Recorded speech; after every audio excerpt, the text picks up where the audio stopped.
The Little Detective. Chapter 1. The Call to Adventure. In a cozy little town, there lived a clever young boy named Rishi, known to everyone as the Little Detective. Rishi had a knack for solving mysteries that baffled even the smartest adults. His trusty partner in all these adventures was Sherlock, a blue bear who had been Rishi's loyal companion since he was a toddler. Sherlock was no ordinary bear. He was incredibly smart and always seemed to know just what to do. One sunny afternoon, Rishi and Sherlock decided to enjoy a peaceful picnic in the town park. They spread out a checkered blanket under a large oak tree, unpacked their sandwiches and snacks, and settled down to enjoy the beautiful day. Birds sang sweetly in the branches above, and a gentle breeze rustled the leaves, adding to the idyllic atmosphere. As they were munching on their lunch, a sudden commotion broke the tranquility. A royal messenger, dressed in the king's colors, came rushing towards them. He was out of breath and looked extremely worried.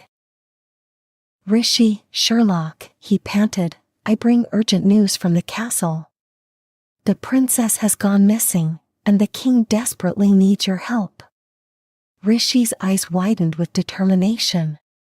He quickly packed up the picnic and stood up, ready for action. "Don't worry, sir. We'll find her," Rishi assured the messenger. He picked up his special magnifying monocle, a tool that had helped him solve countless mysteries before, and handed it to Sherlock for safekeeping. With their mission clear, Rishi and Sherlock set off towards the old castle, their minds racing with questions. Who could have taken the princess? Why would anyone want to kidnap her? As they hurried through the town and towards the castle, Rishi felt a mix of excitement and resolve. This was going to be their most important case yet, and they were determined to find the missing princess and bring her safely back home. Chapter 2. The Spooky Labyrinths. As they arrived at the ancient castle, Rishi and Sherlock were greeted by the king himself, his face etched with worry and desperation. "Thank you for coming so quickly," the king said, his voice trembling. "The princess has disappeared, and no one knows where she is. The last time anyone saw her, she was wandering the castle's spooky labyrinths." The labyrinths were known to be a treacherous maze of dark, twisting passages that lay deep within the castle. They were filled with secrets and echoes of the past, making them an eerie and daunting place to venture into. But Rishi and Sherlock, armed with their courage and curiosity, were determined to find the princess. The entrance to the labyrinth loomed before them, a large, ancient door covered in moss and ivy. Taking a deep breath, Rishi pushed it open, and they stepped inside.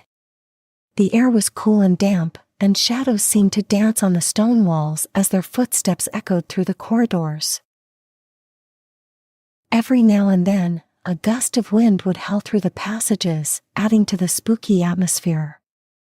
Rishi held up his special magnifying monocle, which glowed brightly in the dim light, casting a reassuring glow around them. It was not just any monocle, it had the ability to detect hidden clues and paths, guiding them through the maze. Sherlock walked closely beside him, his keen senses alert for any signs of danger. The corridors seemed to go on forever as they descended down into the labyrinth. But as they advanced toward their objective, Rishi's monocle revealed faint footsteps and obscure symbols on the walls. Their resolve grew stronger the farther they traveled. They were aware that they were drawing nearer to discovering the reality and locating the princess. They moved forward with a strong sense of resolve, prepared to take on any obstacles that could arise in the eerie labyrinths. Chapter 3. Royal Conspiracies Unveiled. Deep within the labyrinth, Rishi and Sherlock stumbled upon a hidden chamber. It was concealed behind a large, moss-covered stone that Sherlock had noticed was slightly ajar. With a push, the stone creaked open, revealing a dark, narrow passage. At the end of this passage lay a small, dimly lit room filled with dust and cobwebs. Ancient scrolls and secret documents were scattered across a large wooden table, their surfaces covered in mysterious symbols and markings. Rishi's eyes widened as he carefully picked up one of the scrolls. Unrolling it, he began to read, and the sinister plot unfolded before him. The scrolls revealed a royal conspiracy, a scheme hatched by certain members of the court. They planned to kidnap the princess and hold her captive, using her as leverage to force the king to abdicate his throne. The conspirators believed that with the king out of the way, they could take control of the kingdom and rule it for their own gain. As Rishi read through the documents, he meticulously pieced together the puzzle. Each clue brought the story into clearer focus. The names of the conspirators were listed, along with their plans and hiding places within the castle. Sherlock, with his sharp eyes, found additional hidden notes and diagrams, which provided even more details about the plot. Determined to rescue the princess and thwart the conspirators, Rishi and Sherlock followed the trail of clues.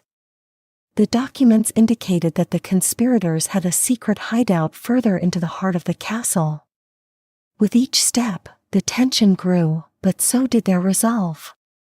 They moved quietly, aware that any sound could alert the conspirators to their presence. The passages led them deeper into the castle, through winding staircases and hidden doorways. Finally, they reached a heavily guarded room. Rishi and Sherlock exchanged a determined glance, ready to face the danger ahead. They knew that rescuing the princess and stopping the conspiracy was within their grasp. With courage and determination, they prepared to confront the conspirators and bring the princess back to safety. Chapter 4. Friendly Spirits and a Happy Reunion.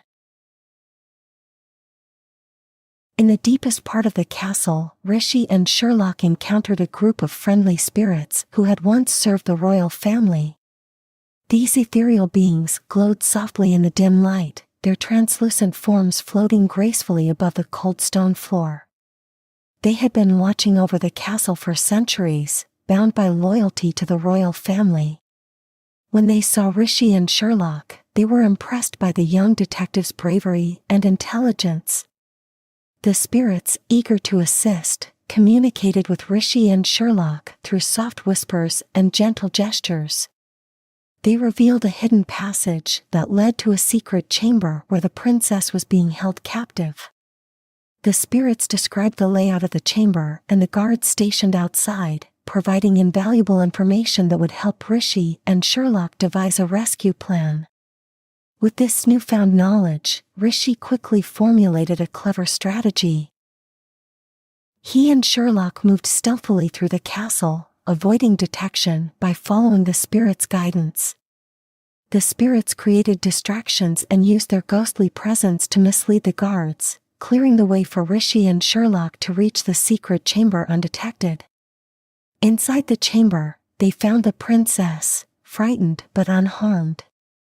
Rishi and Sherlock acted swiftly, using their wits and the element of surprise to overpower the guards and free the princess. The princess was overjoyed to see her rescuers and thanked them profusely as they made their way back through the castle. Upon their return, the royal conspiracy was exposed, and the kingdom was saved from the treacherous plot. The king, overwhelmed with gratitude, praised Rishi and Sherlock for their bravery and cleverness. The court celebrated the safe return of the princess, and the conspirators were brought to justice. Rishi and Sherlock, now heroes, were honored by the king and the people of the kingdom. They returned home, proud of their accomplishment and ready for their next adventure. The little detective and his blue bear friend had once again proven that with courage, intelligence, and teamwork, no mystery was too great to solve.